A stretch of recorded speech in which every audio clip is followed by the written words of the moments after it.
E aí pessoal, beleza? Bem-vindos a mais um vídeo da nossa série de programação, produção e programação em C, né? Esse aqui vai ser o nosso último vídeo e a gente vai falar sobre funções em C. É um tema essencial, né, para quem deseja escrever código, um código organizado, né, reutilizável e eficiente. A gente vai abordar desde o conceito básico até os tópicos avançados, como as chamadas recursivas, beleza? Então, bora começar. Bom, as funções não são algo novo para a gente. Desde o começo, desde o nosso primeiro vídeo, a gente está mexendo com funções, que são basicamente os blocos de código projetados para executar uma tarefa específica. Elas ajudam a dividir o programa em partes menores e mais gerenciáveis, promovendo a reutilização de certas funções e facilitando bastante a manutenção do seu código. Aqui no C, a gente sempre precisa ter uma função principal, que vai ser o nosso int. Desde o nosso primeiro vídeo, estava colocando basicamente tudo dentro do main. Agora a gente vai ter outras funções, né? Por exemplo, colocar aqui int soma, para a gente poder somar um produto. Antes a gente pode fazer isso dentro da nossa função principal, dentro do main. Só que fazendo isso, fazendo uma função só para você somar, não concorda comigo que é muito mais fácil você poder dar manutenção? Você vai poder reutilizar essa função em diversas outras partes do seu código, né? Então é uma maneira bem mais prático e agradável de fazer. Então aqui dentro da nossa função soma, a gente coloca aqui os parâmetros que a gente vai usar. Que vai ser um inteiro, vai receber um A, identificador, e outro inteiro identificador B. Basicamente a gente sempre faz igual vai abrir um int main. Aí aqui dentro a gente dá um return, ou seja, essa função ela vai me retornar a soma do que? A soma do A mais B, beleza? Aqui no nosso main a gente pode fazer essa soma, né? A gente pode fazer o resultado dela, né? Então int resultado igual a nossa função, né, que se chama soma, e vai receber os valores aqui dentro da chamada. Por exemplo, quero somar 7 mais 4.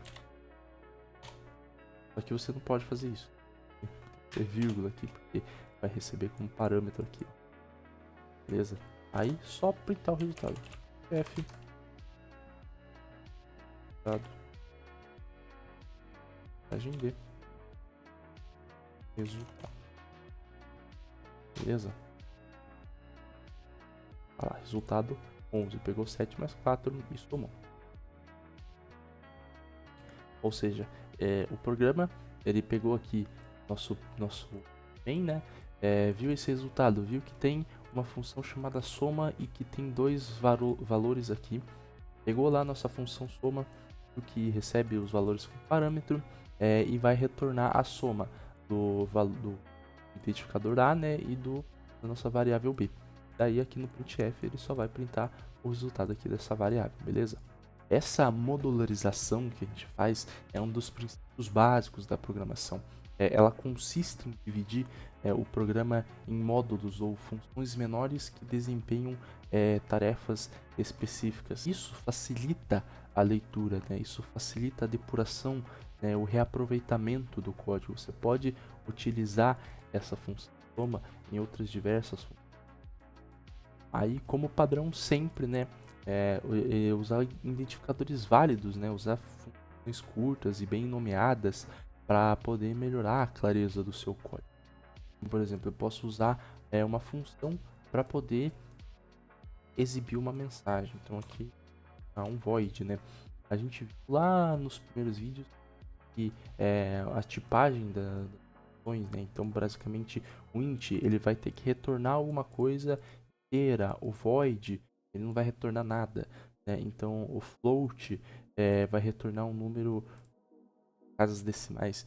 Então sempre que você for criar sua função, você tem que prestar atenção no que ela vai retornar. Se vai retornar uma string, vai retornar um número quebrado, né? Um vírgula, se não vai retornar nada, né?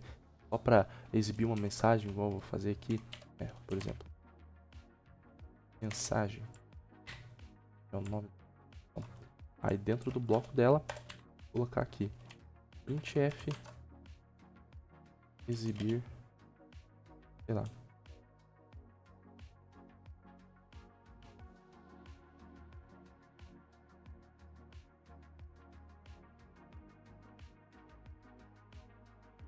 Aí aqui no nosso main a gente pode só chamar a função exibir mensagem. Tem nada, tem sim. Aí tá exibindo a mensagem, beleza? Você percebe que aqui no C a gente, uma função, né, tem uma assinatura, um corpo e opcionalmente parâmetros. Como aqui, aqui no nosso void exibir mensagem, eu não botei parâmetros, né? Então aqui a gente tem o void, vai ser o tipo de retorno, como eu tinha falado. Aqui vai ser o nome da minha função, né? O nome da minha função é exibir mensagem. E aqui dentro do parênteses eu vou ter os parâmetros. Como aqui eu não precisei botar nada, não vai nada mesmo. Aí aqui dentro das chaves vai o corpo da função, né? Então mais uma vez aqui para reforçar essa parte de funções, vou criar aqui uma função que calcula o quadrado do número. Então, quadrado int n vai receber, eu vou passar o n, o número inteiro, como parâmetro. Aqui no nosso bloco bota, ela vai retornar n vezes ele mesmo. Beleza? Aí aqui no nosso main, só coloca resultado quadrado. Eu vou passar aqui um parâmetro para ele que vai ser 4, né? Um valor para ele, né? printf porcentagem d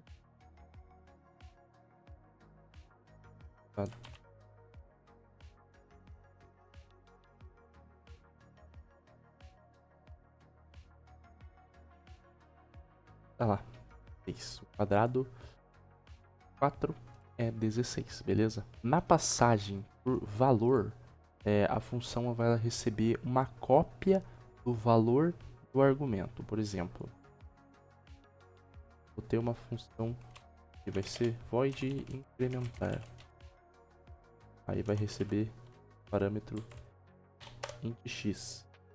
Aí aqui dentro do meu bloco de código eu vou colocar aqui x mais mais. Incrementar esse valor de x. Aqui no meu int main, vou colocar aqui a igual a 5. Aí eu vou puxar essa função incrementar, vou passar o valor 5, o valor do variável 5, né? printf valor já porcentagem dele, bota o a aqui. Aí você vai ver, ele vai continuar assim. Na passagem por referência, a gente precisa usar ponteiro para modificar o valor original. Esses ponteiros, eles são variáveis que armazenam endereços de memória. Mas claro que não é qualquer endereço de memória, né? Os nossos ponteiros, eles armazenam endereços de outras variáveis. Para você poder entender bem como funcionam esses ponteiros, você precisa dar um passo a mais além de só uma introdução à programação. Então eu não vou desenvolver muito sobre ponteiros, porque eu acho que já vai estar entrando numa parte muito mais avançada da programação. O que não é muito o meu intuito aqui nessa série, é só mostrar, é só introduzir mesmo como é que funciona a programação em C, bem básica. Aqui a gente usa o ponteiro utilizando o asterisco, né? Então a gente passa aqui, né, o asterisco, o ponteiro de x como parâmetro. E aqui a gente coloca entre parênteses, vai incrementar. Aí aqui, em vez de só deixar nada, a gente precisa colocar aquele comercial. Esse comercial a gente já tinha visto antes, né, que vai ser aquele operador que permite acessar lá e modificar um endereço de memória de uma variável.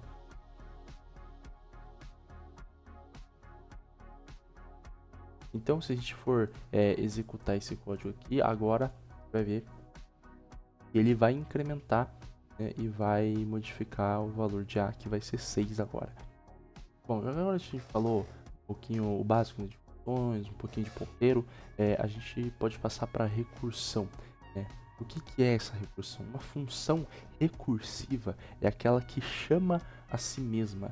Ela é bem útil para poder resolver problemas que podem ser divididos sobre problemas menores, né?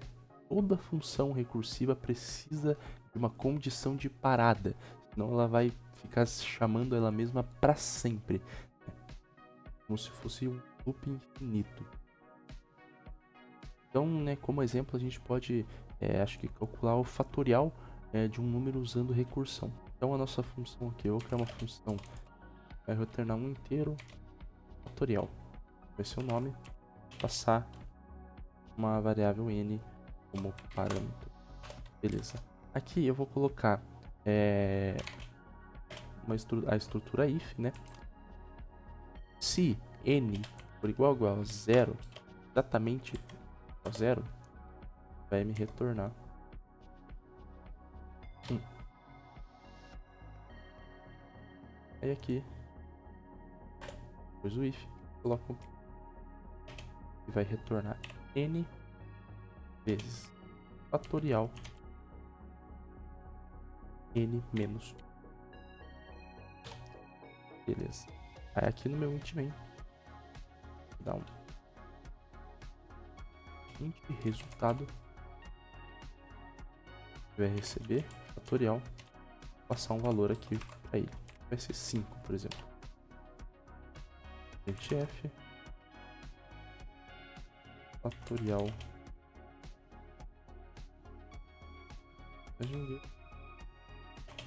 resultado.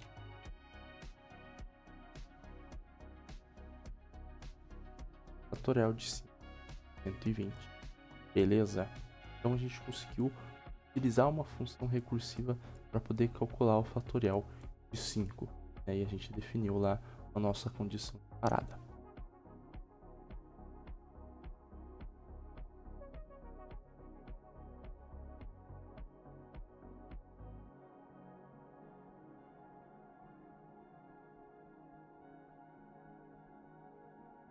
Então sempre que você for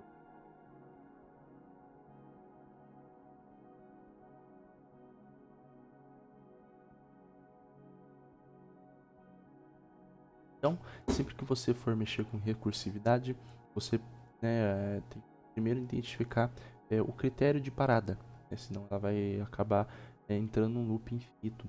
Você identificar o bloco de código a ser executado recursivamente, realizar a chamada da função, igual eu fiz aqui. Beleza?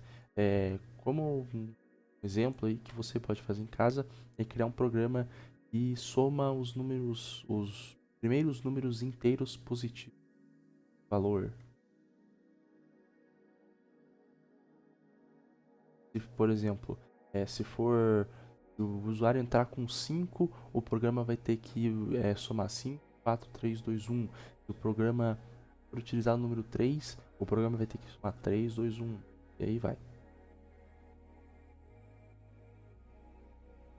Perceba que a gente tem que identificar de parada. Então, para esse exemplo que eu dei, se o número utilizado for 5, ele vai ter que somar 5, 4, 3, 2, 1. Quando a gente observa os padrões de exemplo, a gente percebe que o critério de parada é atingir o número 1.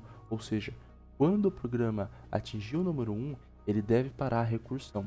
Aí, beleza, você consegue identificar o bloco de código a ser executado recursivamente. A gente precisa sempre somar um número com seu antecessor. Para fazer isso, seria mais ou menos valor igual o valor mais o valor mais valor menos 1 é algo. Depois se indicou o bloco de código a ser executado, só realiza a chamada da função. Ao identificar um padrão ou recorrência, a recursão ela pode apoiar e resolver o problema de uma forma bem simples e rápida. No entanto, a recursão muitas das vezes ela exige bastante memória do computador e pode ser mais lento do que outras soluções mais simples e mais rápidas até. pode ser difícil essa compreensão, essa ilustração, né, quando envolvem mais variáveis ou abordam problemas bem mais complexos. Bom, eu acho que então é isso, né? Vai algumas dicas aí, né? Sempre usando nomes descritivos nas todas as funções. Evita funções muito longas, né? Vai dividindo as tarefas complexas em funções menores. Sempre vai documentando suas funções. Sempre vai usando, por exemplo, o barra barra para você comentar certos trechos de código, comentar o que uma faz, ou o seu parâmetro de retorno, etc. E sempre que possível, evite usar variáveis globais, né? Prefira sempre passar os dados como parâmetros, que é algo bem mais fácil, né? Bom, eu espero que você tenha gostado desse vídeo, tenha gostado da série. Meus primeiros vídeos aqui, é a primeira série que eu faço. Espero que você esteja pronto para você poder começar num mundo mais complexo da programação. E se você quiser realmente aprender programação, nunca deixe de praticar, beleza? A programação é bem importante para você desenvolver lógica de programação. Então, muito obrigado. Deixa seu like aí, compartilha esse vídeo. Até a próxima.